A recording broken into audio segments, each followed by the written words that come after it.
أعوذ بالله من الشيطان الرجيم. بسم الله الرحمن الرحيم. تبارك الذي بيده الملك وهو على كل شيء قدير، الذي خلق الموت والحياة ليبلوكم أيكم أحسن عملا، وهو العزيز الغفور. الذي خلق 7 سماوات طباقا، ما ترى في خلق الرحمن من تفاوت، فارجع البصر هل ترى من فطور، ثم ارجع البصر كرتين ينقلب إليك البصر خاسئا وهو حسير. ولقد زينا السماء الدنيا بمصابيح وجعلناها رجوما للشياطين وأعتدنا لهم عذاب السعير. وللذين كفروا بربهم عذاب جهنم وبئس المصير. إذا ألقوا فيها سمعوا لها شهيقا وهي تفور، تكاد تميز من الغيظ، كلما ألقي فيها فوج سألهم خزنتها ألم يأتكم نذير، قالوا بلى قد جاءنا نذير فكذبنا وقلنا ما نزل الله من شيء إن أنتم إلا في ضلال كبير. وقالوا لو كنا نسمع أو نعقل ما كنا في أصحاب السعير، فاعترفوا بذنبهم فسحقا لأصحاب السعير. إن الذين يخشون ربهم بالغيب لهم مغفرة وأجر كبير. وأسروا قولكم أو اجهروا به إنه عليم بذات الصدور. ألا يعلم من خلق وهو اللطيف الخبير. هو الذي جعل لكم الأرض ذلولا فامشوا في مناكبها وكلوا من رزقه وإليه النشور. أأمنتم من في السماء أن يخسف بكم الأرض فإذا هي تمور، أم أمنتم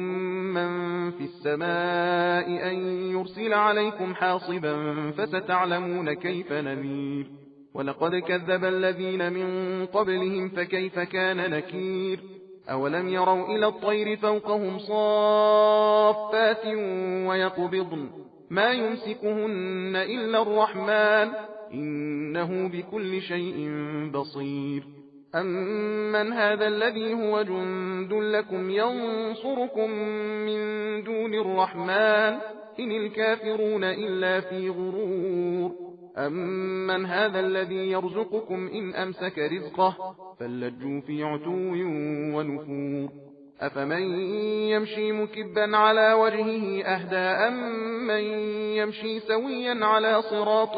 مستقيم. قل هو الذي أنشأكم وجعل لكم السمع والأبصار والأفئدة قليلا ما تشكرون. قل هو الذي ذرأكم في الأرض وإليه تحشرون. ويقولون متى هذا الوعد إن كنتم صادقين. قل إنما العلم عند الله وإنما أنا نذير مبين. فلما رأوه زلفة سيئت وجوه الذين كفروا وقيل هذا الذي كنتم به تدعون. قل أرأيتم إن أهلكني الله ومن معي أو رحمنا فمن يجير الكافرين من عذاب أليم. قل هو الرحمن آمنا به وعليه توكلنا فستعلمون من هو في ضلال مبين. قل أرأيتم إن أصبح ماؤكم غورا فمن يأتيكم بماء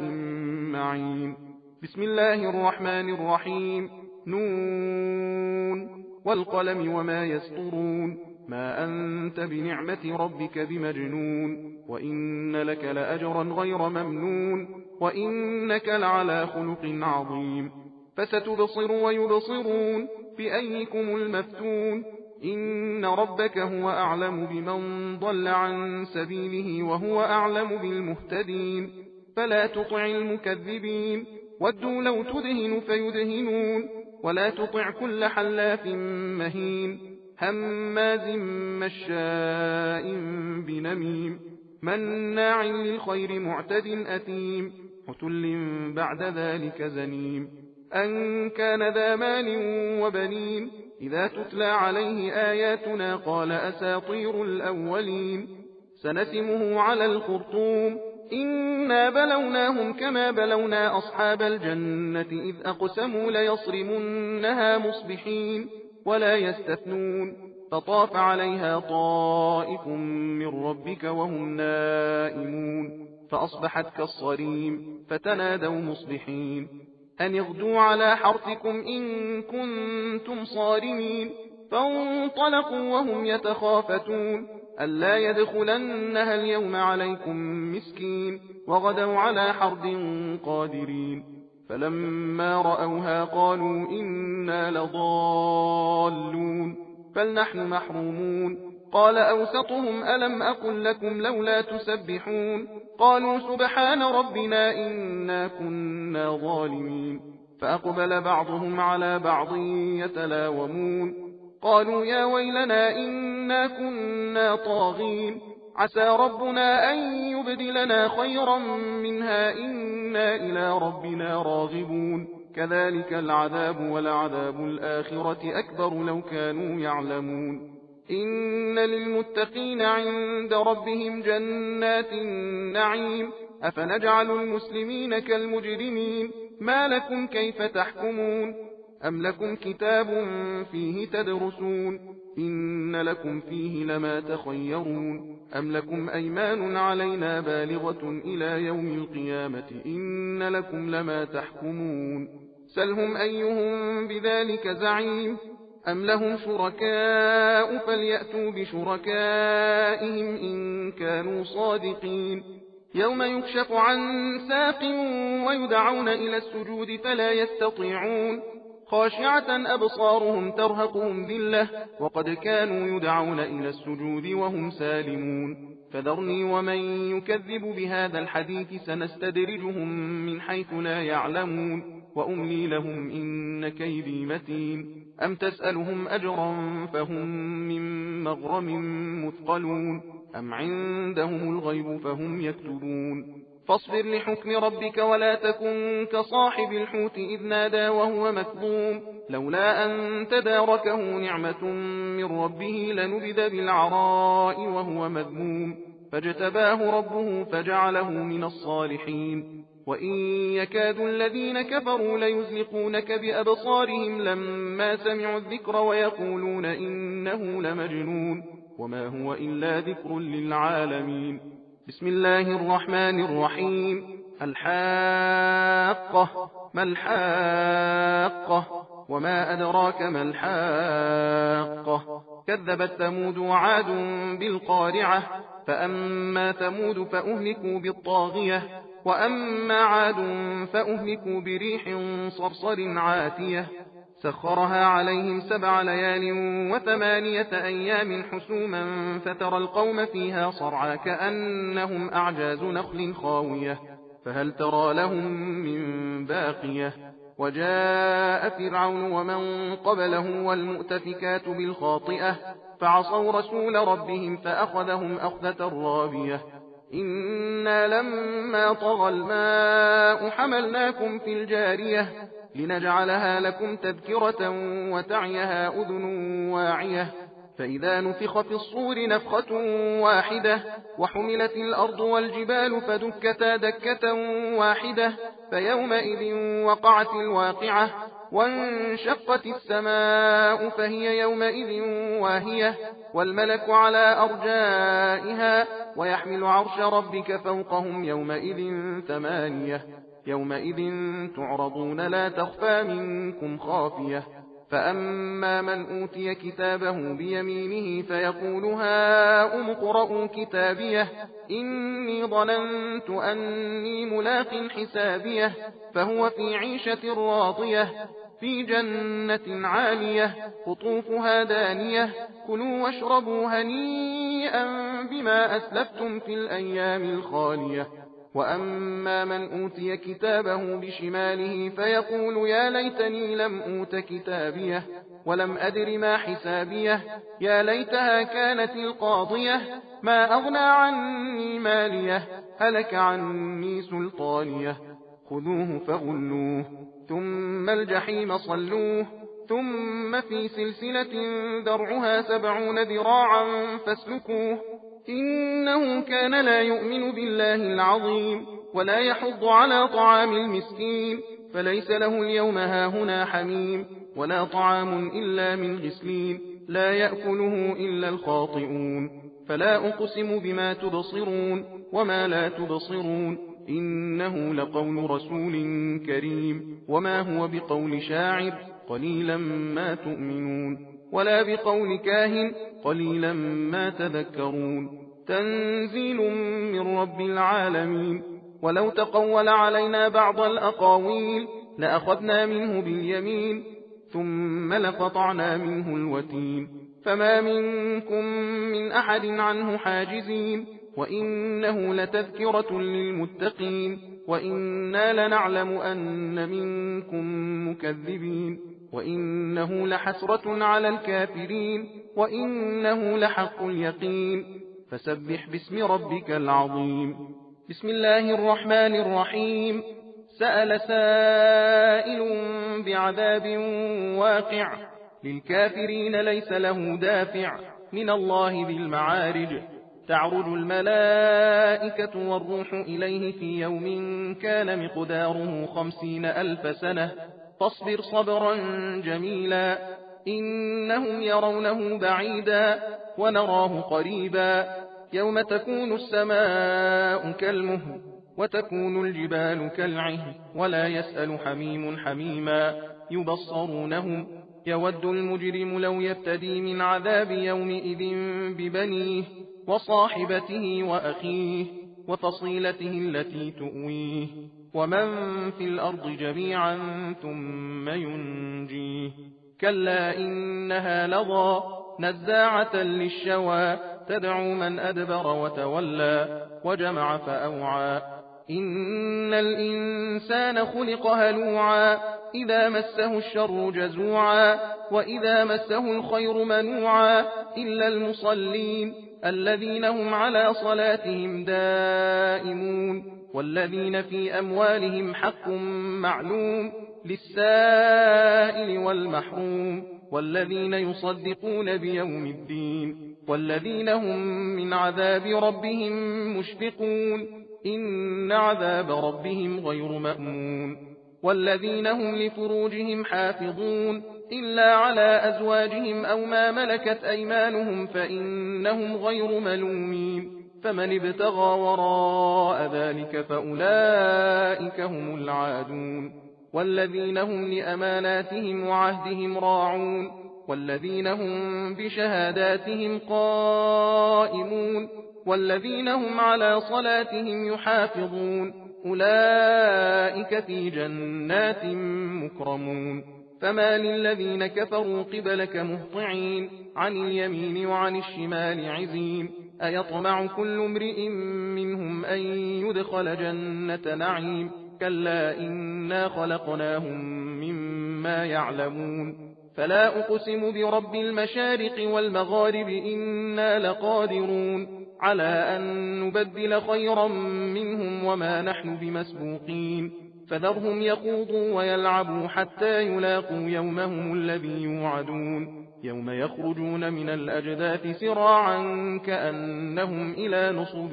يوفضون خاشعة أبصارهم ترهقهم ذلة ذلك اليوم الذي كانوا يوعدون بسم الله الرحمن الرحيم إنا أرسلنا نوحا إلى قومه أن أنذر قومك من قبل أن يأتيهم عذاب أليم قال يا قوم إني لكم نذير مبين أن اعبدوا الله واتقوه وأطيعون يغفر لكم من ذنوبكم ويؤخركم إلى أجل مسمى إن أجل الله إذا جاء لا يؤخر لو كنتم تعلمون قال رب إني دعوت قومي ليلا ونهارا فلم يزدهم دعائي إلا فرارا وإني كلما دعوتهم لتغفر لهم جعلوا أصابعهم في آذانهم واستغشوا ثيابهم وأصروا واستكبروا استكبارا ثم إني دعوتهم جهارا ثم إني أعلنت لهم وأسررت لهم إسرارا فقلت استغفروا ربكم إنه كان غفارا يرسل السماء عليكم مدرارا ويمددكم بأموال وبنين ويجعل لكم جنات ويجعل لكم أنهارا ما لكم لا ترجون لله وقارا وقد خلقكم أطوارا ألم تروا كيف خلق الله 7 سماوات طباقا وجعل القمر فيهن نورا وجعل الشمس سراجا والله أنبتكم من الأرض نباتا ثم يعيدكم فيها ويخرجكم إخراجا والله جعل لكم الأرض بساطا لتسلكوا منها سبلا فجاجا قال نوح رب إنهم عصوني واتبعوا من لم يزده ماله وولده إلا خسارا ومكروا مكرا كبارا وقالوا لا تذرن آلهتكم ولا تذرن ودا ولا سواعا ولا يغوث ويعوق ونسرا وقد أضلوا كثيرا ولا تزد الظالمين إلا ضلالا مما خطيئاتهم أغرقوا فأدخلوا نارا فلم يجدوا لهم من دون الله أنصارا وقال نوح رب لا تذر على الأرض من الكافرين ديارا إنك إن تذرهم يضلوا عبادك ولا يلدوا إلا فاجرا كفارا رب اغفر لي ولوالدي ولمن دخل بيتي مؤمنا وللمؤمنين والمؤمنات ولا تزد الظالمين إلا تبارا بسم الله الرحمن الرحيم قل أوحي إلي أنه استمع نفر من الجن فقالوا إنا سمعنا قرآنا عجبا يهدي إلى الرشد فآمنا به ولن نشرك بربنا أحدا وأنه تعالى جد ربنا ما اتخذ صاحبة ولا ولدا وأنه كان يقول سفيهنا على الله شططا وأنا ظننا أن لن تقول الإنس والجن على الله كذبا وأنه كان رجال من الإنس يعوذون برجال من الجن فزادوهم رهقا وأنهم ظنوا كما ظننتم أن لن يبعث الله أحدا وأنا لمسنا السماء فوجدناها ملئت حرسا شديدا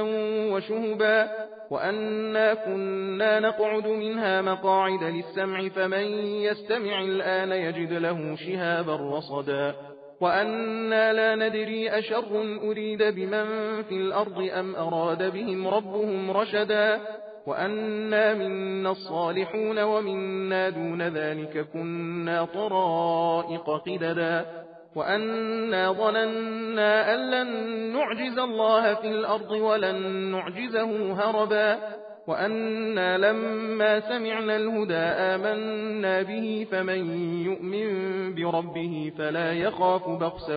ولا رهقا وأنا منا المسلمون ومنا القاسطون فمن أسلم فأولئك تحروا رشدا وأما القاسطون فكانوا لجهنم حطبا وأن لو استقاموا على الطريقة لأسقيناهم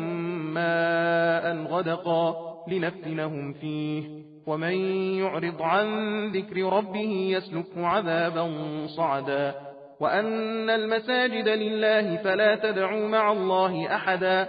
وأنه لما قام عبد الله يدعوه كادوا يكونون عليه لبدا قل إنما أدعو ربي ولا أشرك به أحدا قل إني لا أملك لكم ضرا ولا رشدا قل إني لن يجيرني من الله أحد ولن أجد من دونه ملتحدا إلا بلاغا من الله ورسالاته ومن يعص الله ورسوله فإن له نار جهنم خالدين فيها أبدا حتى إذا رأوا ما يوعدون فسيعلمون من أضعف ناصرا وأقل عددا قل إن أدري أقريب ما توعدون أم يجعل له ربي أمدا عالم الغيب فلا يظهر على غيبه أحدا إلا من ارتضى من رسول فإنه يسلك من بين يديه ومن خلفه رصدا ليعلم أن قد أبلغوا رسالات ربهم وأحاط بما لديهم وأحصى كل شيء عددا بسم الله الرحمن الرحيم. يا أيها المزمل قم الليل إلا قليلا نصفه أو انقص منه قليلا أو زد عليه ورتل القرآن ترتيلا إنا سنلقي عليك قولا ثقيلا إن ناشئة الليل هي أشد وطئا وأقوم قيلا إن لك في النهار سبحا طويلا واذكر اسم ربك وتبتل إليه تبتيلا رب المشرق والمغرب لا إله إلا هو فاتخذه وكيلا واصبر على ما يقولون واهجرهم هجرا جميلا وذرني والمكذبين أولي النعمة ومهلهم قليلا إن لدينا أنكالا وجحيما وطعاما ذا غصة وعذابا أليما يوم ترجف الأرض والجبال وكانت الجبال كثيبا مهيلا إنا أرسلنا إليكم رسولا شاهدا عليكم كما أرسلنا إلى فرعون رسولا فعصى فرعون الرسول فأخذناه أخذا وبيلا فكيف تتقون إن كفرتم يوما يجعل الولدان شيبا السماء منفطر به كان وعده مفعولا إن هذه تذكرة فمن شاء اتخذ إلى ربه سبيلا إن ربك يعلم أنك تقوم أدنى من ثلثي الليل ونصفه وثلثه وطائفة من الذين معك والله يقدر الليل والنهار علم أن لن تحصوه فتاب عليكم فاقرؤوا ما تيسر من القرآن علم أن سيكون منكم مرضى وآخرون يضربون في الأرض يبتغون من فضل الله وآخرون يقاتلون في سبيل الله فاقرؤوا ما تيسر منه وأقيموا الصلاة وآتوا الزكاة وأقرضوا الله قرضا حسنا وما تقدموا لأنفسكم من خير تجدوه عند الله هو خيرا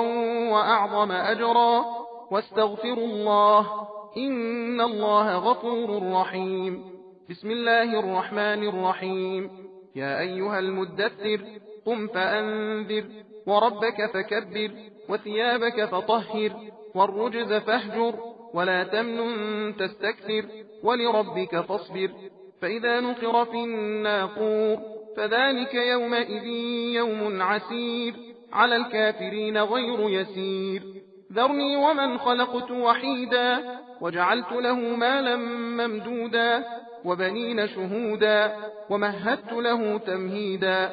ثم يطمع أن أزيد كلا إنه كان لآياتنا عنيدا سأرهقه صعودا إنه فكر وقدر فقتل كيف قدر ثم قتل كيف قدر ثم نظر ثم عبس وبسر ثم أدبر واستكبر فقال إن هذا إلا سحر يؤثر إن هذا إلا قول البشر سأصليه سقر وما أدراك ما سقر لا تبقي ولا تذر لواحة للبشر عليها 19 وما جعلنا أصحاب النار إلا ملائكة وما جعلنا عدتهم إلا فتنة للذين كفروا ليستيقن الذين أوتوا الكتاب ويزداد الذين آمنوا إيمانا ولا يرتاب الذين أوتوا الكتاب والمؤمنون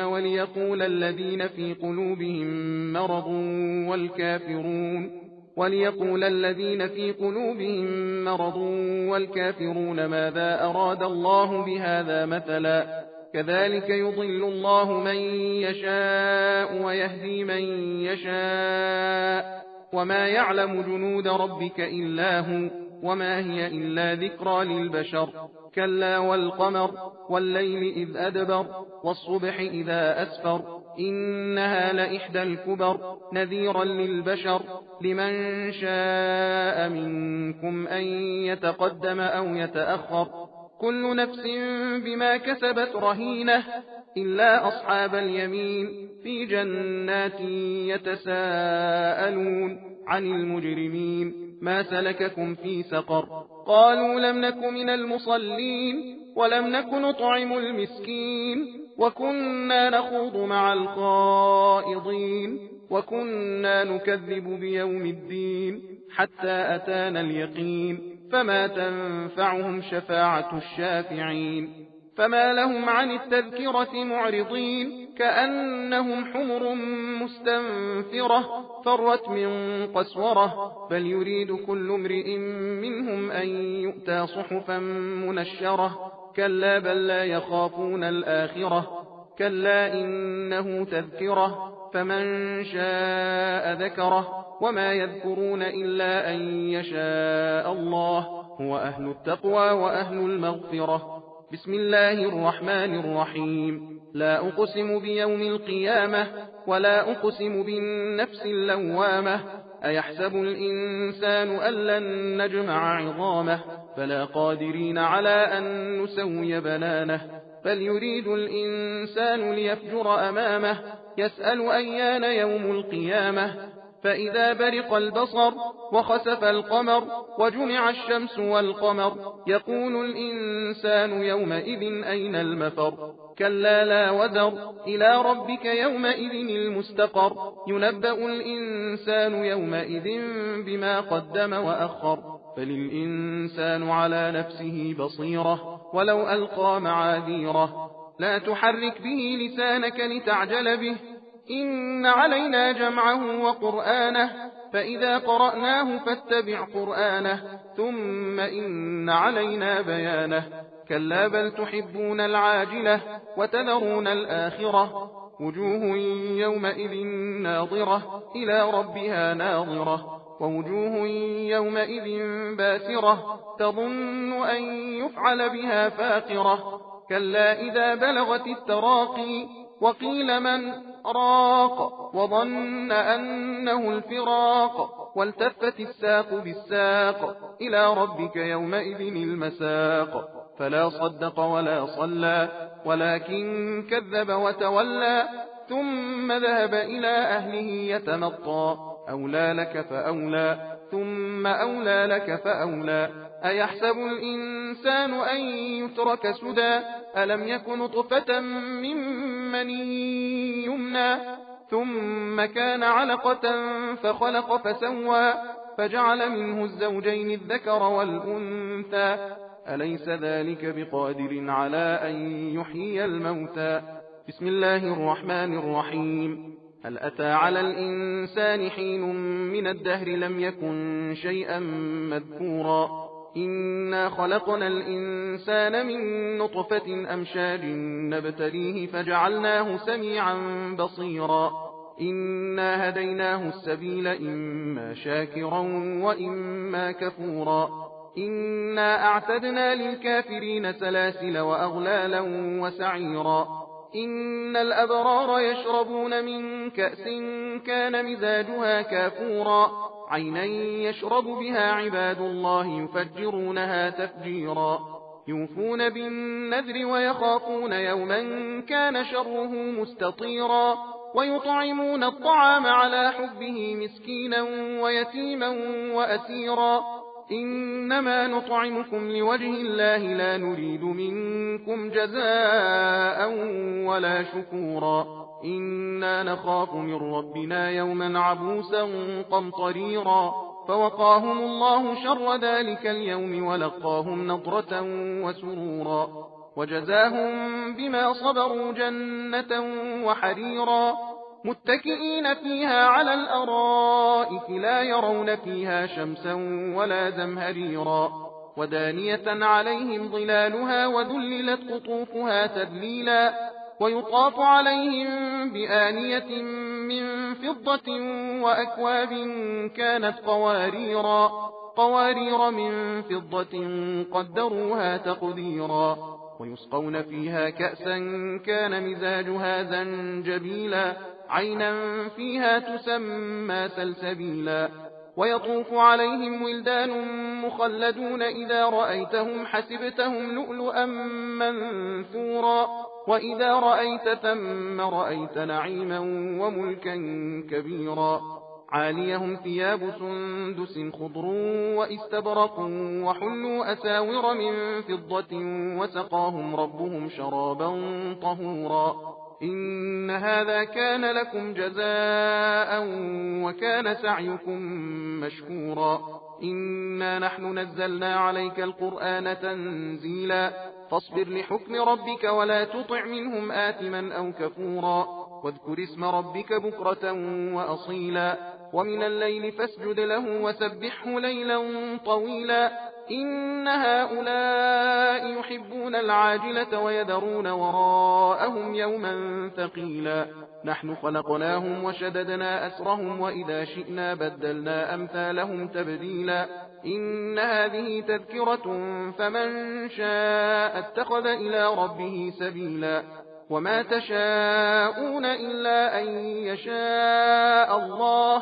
إن الله كان عليما حكيما يدخل من يشاء في رحمته والظالمين أعد لهم عذابا أليما بسم الله الرحمن الرحيم والمرسلات عرفا فالعاصفات عصفا والناشرات نشرا فالفارقات فرقا فالملقيات ذكرا عذرا أو نذرا إنما توعدون لواقع فإذا النجوم طمست وإذا السماء فرجت وإذا الجبال نسفت وإذا الرسل أقتت لأي يوم أجلت ليوم الفصل وما أدراك ما يوم الفصل ويل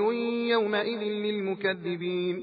ألم نهلك الأولين ثم نتبعهم الآخرين كذلك نفعل بالمجرمين ويل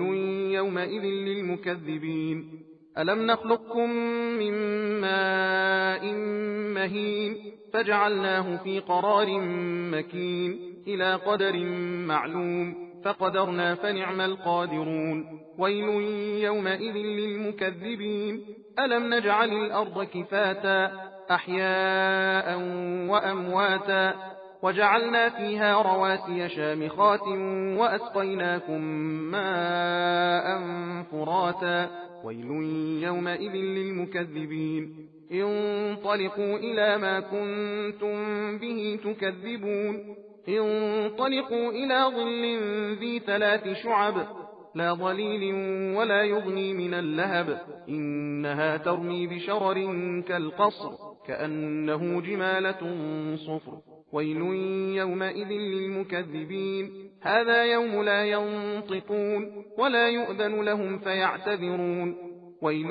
يومئذ للمكذبين هذا يوم الفصل جمعناكم والأولين فإن كان لكم كيد